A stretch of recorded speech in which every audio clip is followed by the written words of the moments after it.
All right. Good evening. Good evening. Good evening. Good evening. How y'all doing out there? Another beautiful day, another beautiful Thursday evening. Glad to be with you again. Thank you, those of you who take the time out. This is the Coaches Sanctuary podcast, helping coaches build successful athletic programs off the court. I'm your host, Coach Eddie Hamilton. Glad to be here for another opportunity just to get a chance to talk and share with our coaches, fellow coaches, and anybody else who uh, who listens in and feels like the information is important. I appreciate your time. Thank you so much. So another wonderful day, another beautiful day, and we're just gonna jump right in today. We just wanted to take time to encourage coaches. Right now, of course, football season is rolling. You got volleyball going on, fall softball. We're in preseason training for basketball. Lots going on. I think swimming's going on, bowling, archery, cross country, so many different things. And all we want to do today is just take a little time to encourage my fellow coaches and peers, and share some nuggets and things, kind of about my journey and how I handle some things as I've grown in this profession and in this lifestyle. So like I said, Coach Hamilton, I think I told you guys before, almost 2 decades in the game as a coach, a lifetime of the love of the game of basketball, of course. And just decided a little while ago, after the passing of my mentor, Coach Dave Bryant, man, to just do what he did for me, and that was just be a blessing, to share information, to share knowledge. Like I said, it's just one of those things where sometimes we don't have the resources and the outlet to just look out for those of us that do what we do in our career, man. We deal with a lot. We deal with a whole lot. We wear a lot of hats. Besides coach, we're mamas, we're daddies, we're counselors. I mean, shucks, man, you can say we're chefs too, I guess, transportation experts. I mean, all kind of stuff we have to do, man. Custodial work, keeping things clean, so it's just a lot of hats to wear. And I just wanted to take the time out to just encourage those of us who do what we do. And shout out to all of the coaches out there, man, for what y'all do.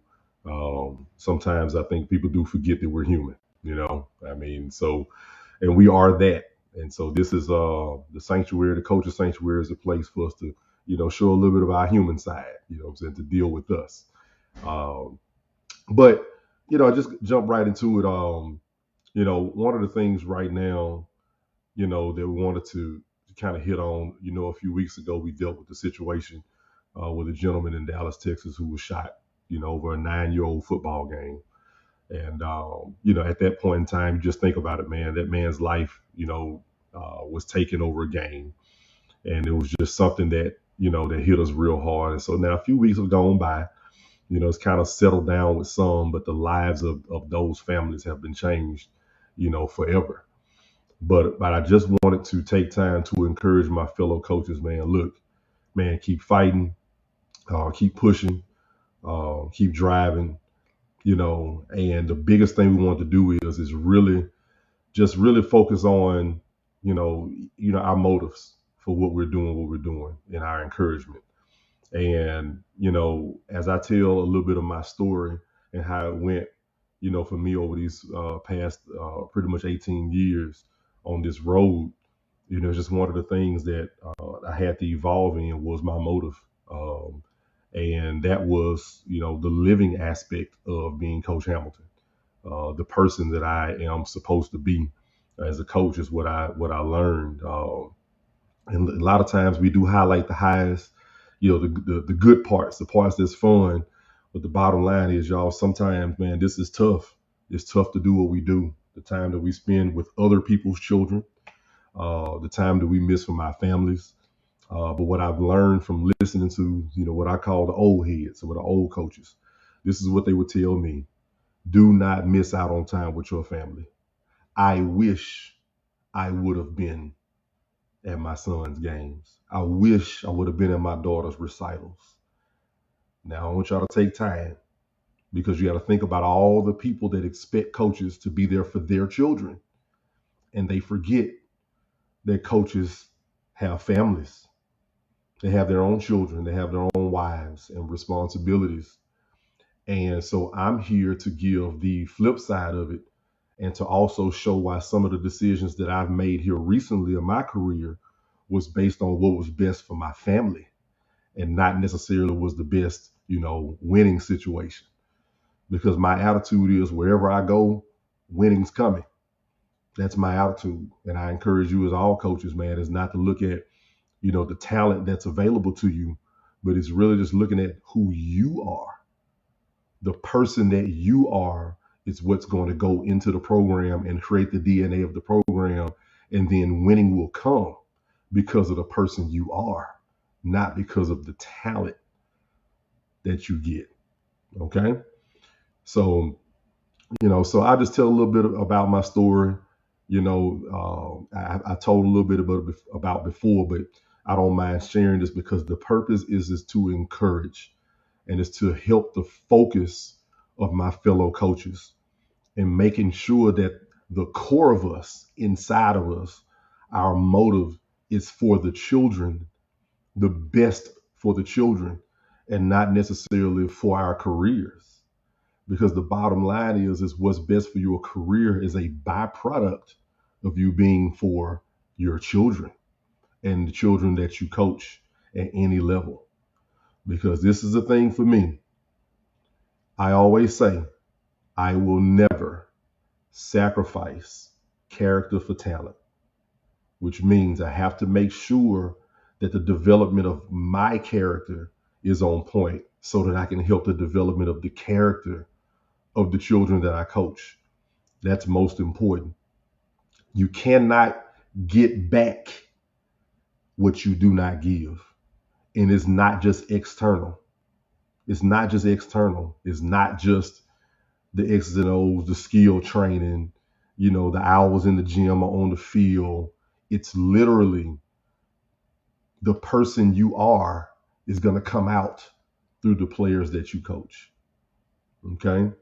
Sports does not, it does not solely develop character. It reveals character. And then for those of us as the leaders, we have to make sure that if we're being the best version of ourselves, as characters being revealed in different situations while we're coaching, what we're doing is now we're able to develop character traits that our student athletes need to be successful because we're not just looking at the win or the loss, but we're looking at why or how the win or the loss is happening. See, the thing about it is it goes hand in hand. It goes hand in hand. It works together. Now, mind you, do we need talent to win? Yes, Lord. Don't I know it? You need talent to win. You need a lot of it. But just imagine, though, if all your talent were high character guys. We say stuff like, yeah, we need edgy guys. Yeah, I done coached edgy guys. Some of my best teams were edgy guys, but guess what? Their character was not flawed. The bottom line is, in those games that we lost, the opponent probably had one or two players that were just a little more talented. And that happens. Okay. But I just want to encourage us. Man. So I'm gonna just give a quick, piece of my story just to show that yes, I've had success. Yes, I've been able to build a couple of programs and get them turned around and get the foundation set and get it really going. But bottom line is sometimes we tell the victories, but we don't tell the defeats.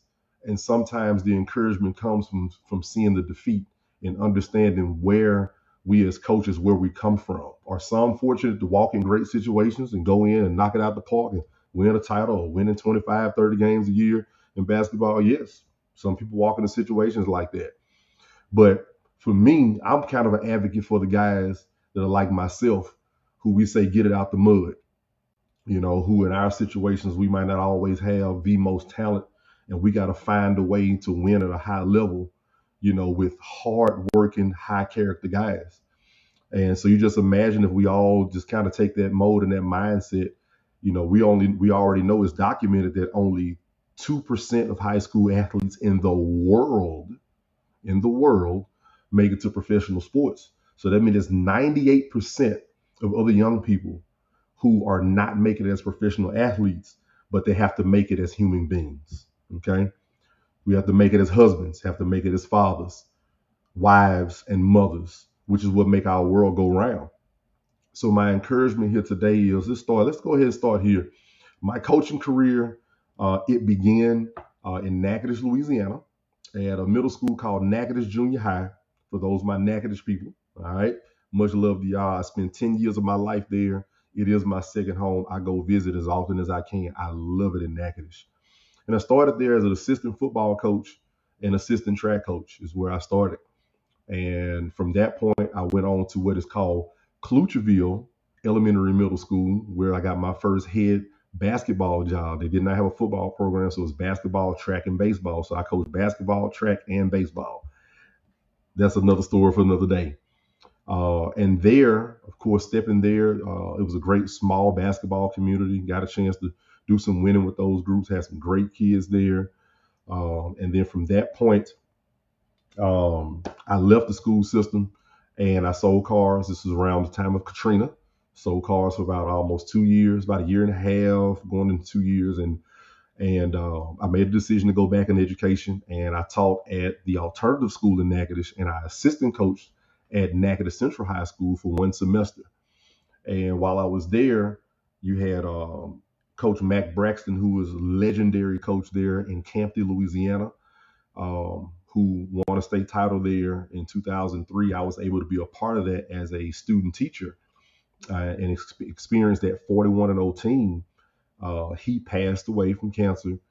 And when he passed away, I was called and asked to come back and be able to head off that program. So for me, my first experience was a second semester, and we finished under my stint 4-7. That was 4-7, and I think that season wound up being 12-17, if I'm not mistaken. But for me, while I was there, it was 4-7, and missed the playoffs my first go around. No, we made it to the playoffs. We got the 32 seed and played against the team that won back-to-back state championships. So that's my first stint. The next year we come back. I think it was a pretty solid year of just establishing how we wanted things. And we finished that season 12-17. There's something about that 12-17 it was floating over my head for a long time. I might need to look that up. And we missed the playoffs, and we had new administration come in, and they kind of came in and cleaned house, got rid of pretty much everybody, the whole coaching staff and everything. And from that point, I left and I moved back home here to Shreveport, Louisiana, where I'm born and raised. And I got a chance to work at Bethune Middle School. Bethune Middle School there, neighborhood school, inner city kids, tough kids who had life that was just kind of tough for them. And I was able to go there and be the head basketball coach and athletic coordinator and assistant football and track. And there, after they had struggled a little bit before I got there, and when I got there, we were able to make it to the playoffs for the first time in a while at a middle school program and almost get a chance to go to the city championship. Now, from that point, what winds up happening is they had what they call a surplus. I was a new teacher, and they were rearranging Caddo Parish in Shreveport. And from that point, I was called by Coach Norm Piku and Mr. Jeff Roberts to come over to Southwood and be a varsity assistant there. And so now I'm getting back into high school. And that season we finished 19-11. I think we finished second place in district, if I'm not mistaken, and made it to the first round of the playoffs. Okay, so that was a pretty good run there and a lot of experience for me. And then now we jump into my head coaching career here in Shreveport. So I leave Southwood. Fair Park comes open. The legendary Coach Ron Preston, who was also a neighbor of my family's, 33 years I think he did at Fair Park and Midway Middle School, and he retired. And I was able to go to Fair Park, and it was a 7-12 school. And there's a lot of legends that come out of Fair Park High School, a lot of great athletes that's come through there. And I was able to go in. So it was a lot of pressure. I mean, guys, I'll tell you something. When you're in games and you got people yelling out, "We want Preston," just imagine the pressure. All right. Imagine the pressure. There was some pressure because I did want to prove myself that I knew what I was doing and I could lead. But there was a legend I was following behind, and that was tough.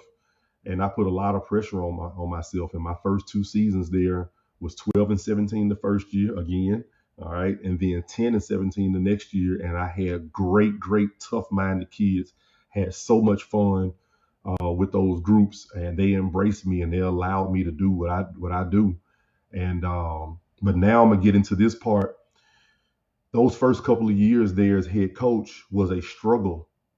It's because what was inside of here for me. What was inside of here for me? My purpose and intention for coaching, of course, yes, I want to help kids. But the bottom line was I was worried about me. I was worried about how I look. I was worried about people thinking whether I could coach or not. You understand what I'm saying? My focus wasn't always on my kids all the time. It was sometimes it was worried about me and winning and getting people to respect me, and me keeping my job and all this other kind of stuff here that was going on. And that was more heavy in my heart than it was to give my kids what they needed. And guess what? Although I wanted to give them what they needed, I could not, because I was not that person. I had some skeletons in the closet. I had some issues. I had some bad habits that I was off into. I had some creeping crawling nights. Okay. Had some things that I was into that caused me not to be able to, first off, be able to acknowledge my Lord and Savior Jesus Christ with my life. And so while I'm I'm stressing out, trying to prove that I could coach, well, then what's going on now, I'm engaged in habits and behaviors that was detrimental to growing my family. And I was not being the husband that I needed to be. And at that time, we had not had a child yet. My wife and I had 5 miscarriages. And during those 5 miscarriages, that was very, very, very stressful. That was very, very hard. And then I was in grad school at the same time. So much going on, playing music at my church.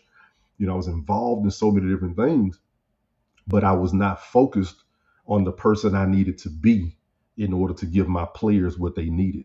Okay. Notice I keep saying that, y'all. I keep saying that you cannot give your players, your student athletes, more than the person you are.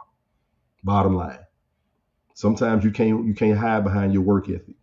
Sometimes we got to check our hearts. Okay. So now with that, after going through a stint where, in my personal life, man, where my wife and I had some issues and struggles, that I'm not afraid to admit. Of course, there'll be a time where, those details I'll be at liberty to share one day. I would love to share my story in more detail, but, went through counseling, sat down at the church for 7 months, did not play music, didn't teach, didn't do anything. All I was doing was going to work, going to church, going home, trying to work on my marriage, trying to work on me as a person.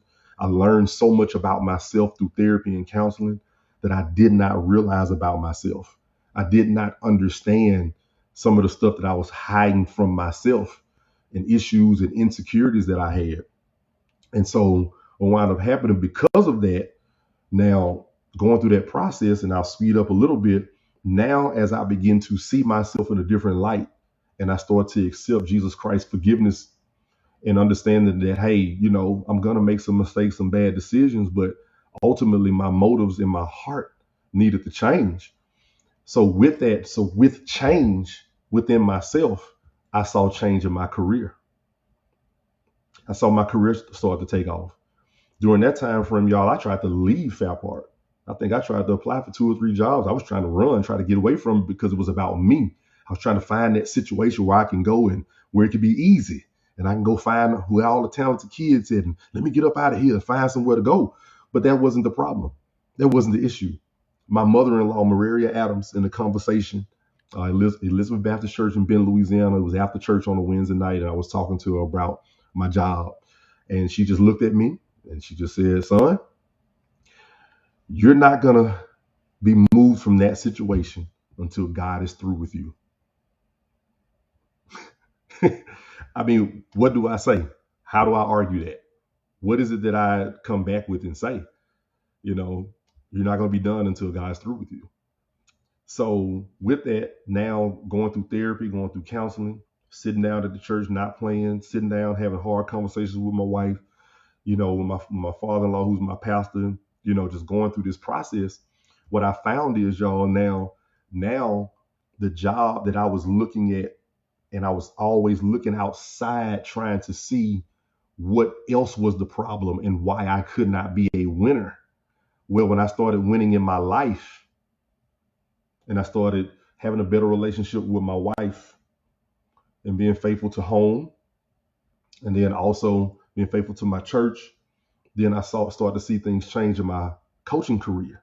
So now you go from 12 and 17 to 10 and 17. Then we crack through to 19 and 11, 9 and 1 in district run up, go to the first round of the playoffs. Then the next year, it turns into 22 and 9, 10 and 0, first district championship. Then it goes from there and it grows a little bit further. It goes to 24 and 8, 8 and 2 in district run up. Then we go quarterfinals, okay, with an opportunity to go to state tournament. Then the next year we come back, my last year at Fowl Park, 28 and 6. Again, district champs, boom. Go to the quarterfinals with an opportunity to go to state. We lose out in the quarterfinals. And the bottom line is that progression was a direct result of the heart transplant that I went through. Because I was now able to see and minister to the needs of my players and what they needed from me, because I had myself dealt with. I had my heart dealt with. And with that happening, now I can able to see the needs of the players that I had and be there for them. Now, watch this, y'all. That don't mean I'm perfect. That don't mean I made all the right decisions. That don't mean that I had all the answers. I did everything right. Heck no. That's not what that means. It just means that my motives changed. And everything about me was to make sure that I was giving the guys what they needed to succeed in the next level of their life. Because out of those groups, we got guys now who come from broken homes who are now married, military, youth ministers. I think one's a detective in Dallas. I mean, some supervisors at different jobs. I mean, these men are doing well in their life. And, I don't post every little thing on social media, but I got the text messages, I got the phone calls, all those times and those things and those milestones that are going on in their lives. And it's one of those things where I'm definitely proud of them. And the thing about it is that, man, look, did I have some go play college ball? Yes. Yeah. Some of them went and played college ball. Some of them graduated from college. I mean, but the bottom line is that as a coach, the bottom line is that we gotta understand that we have to be there for our players more than just the game. We gotta know who they are and know what their goals are and help them see more than that.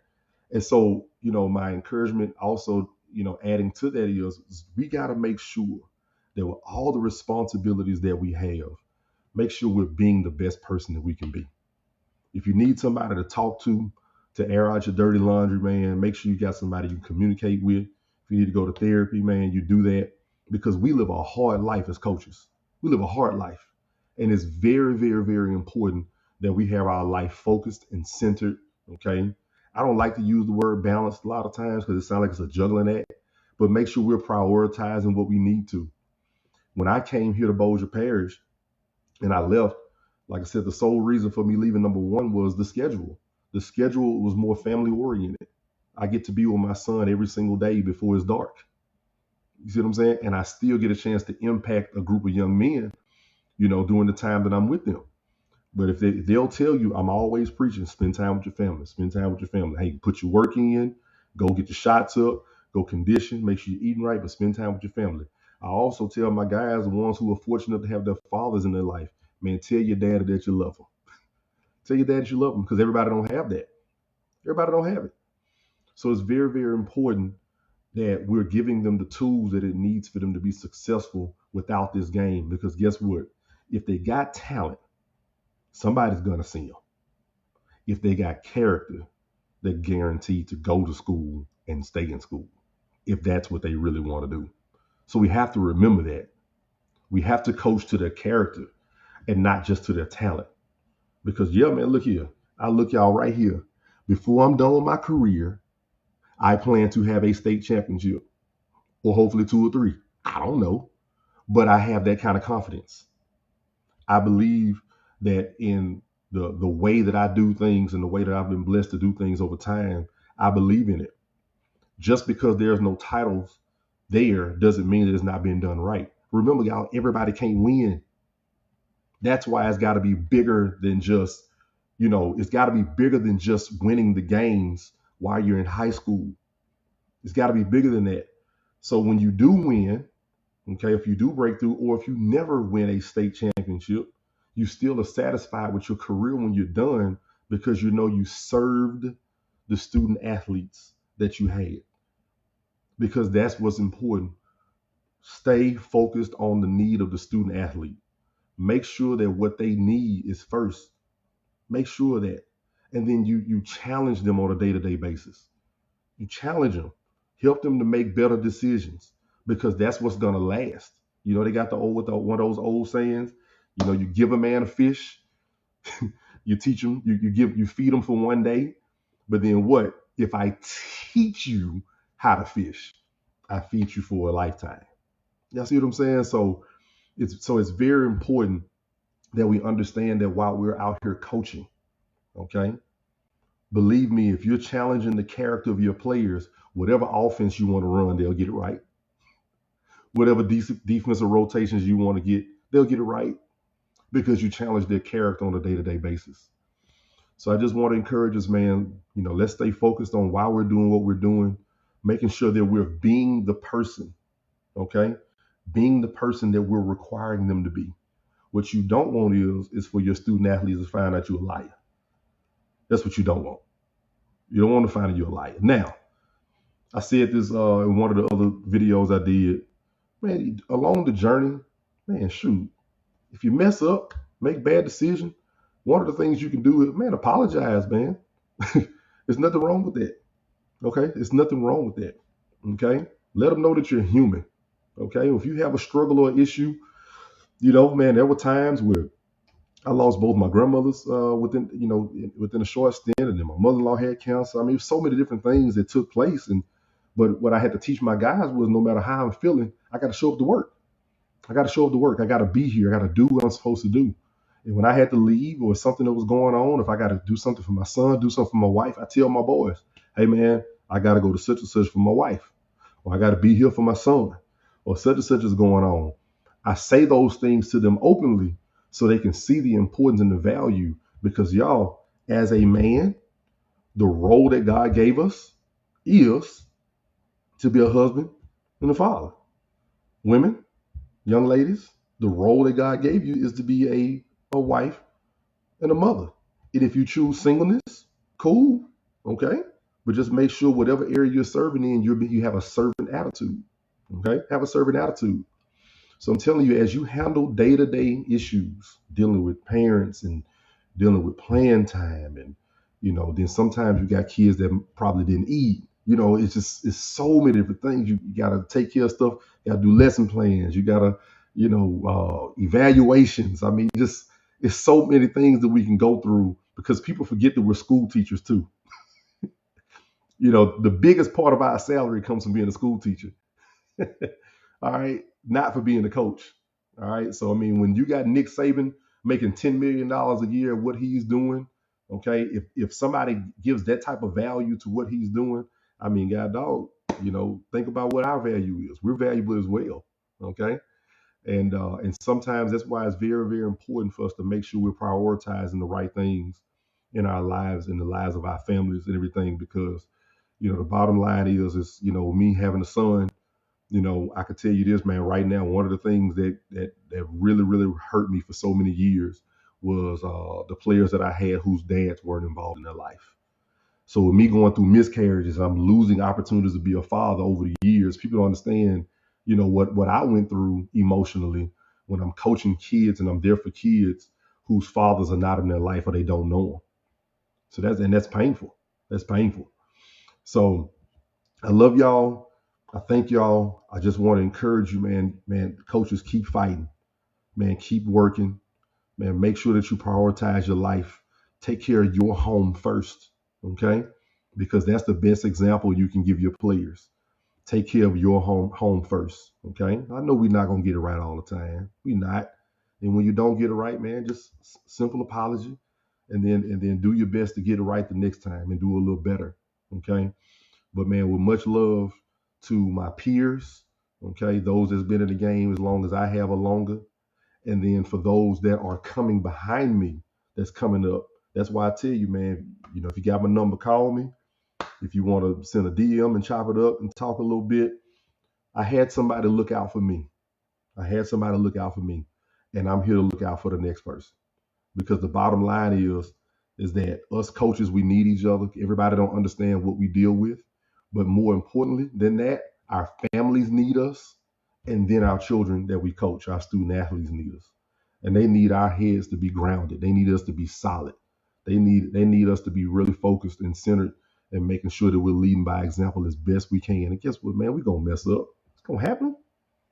All right, it's gonna happen. We're gonna mess up. That's okay. Just pick yourself up. All right.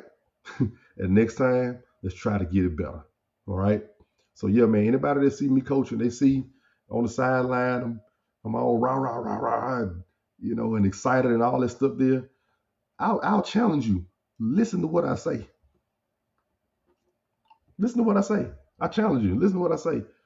Because when I'm out there, I'm coaching decision making. It's decision making. If we spend all week working on stuff and you see a coach we fussing out there, well, it's because we went over this. And why are you not focused on what we went over? Why are you thinking about something else? Okay. So the stronger our character is, and the more that we grow in our decision making, then guess what? Our discernment is heightened. We can see when kids are not focused on, what it is that we're trying to accomplish as a program. Because the bottom line is we all want to win. Okay. But like I said, you do not want to sacrifice character for talent. You want to make sure that you have high character kids, high character student athletes. So, that's enough for tonight. Just wanted to share that. Of course, I appreciate those that take time to log in because you do not have to. We'll, I have to learn how to do this too. If it's good to you, man, please like and share. Share it out, man. And I do have a YouTube page, Eddie J. Hamilton and the Coaches Sanctuary have a YouTube page, and now we have podcasts available on Anchor and Spotify. Okay, so definitely have something that you want to download and pass on to somebody to encourage them. We are podcasting legitimately now, so we're growing. Thank you for supporting. Thank y'all for being here. And man, look here, for those that's gonna watch the game tonight, y'all enjoy the Bills and the Rams game, and you get some rest. And look, I love y'all sincerely. That's why I'm here. This is why I know the Lord laid this on my heart. I love you all. Get some rest.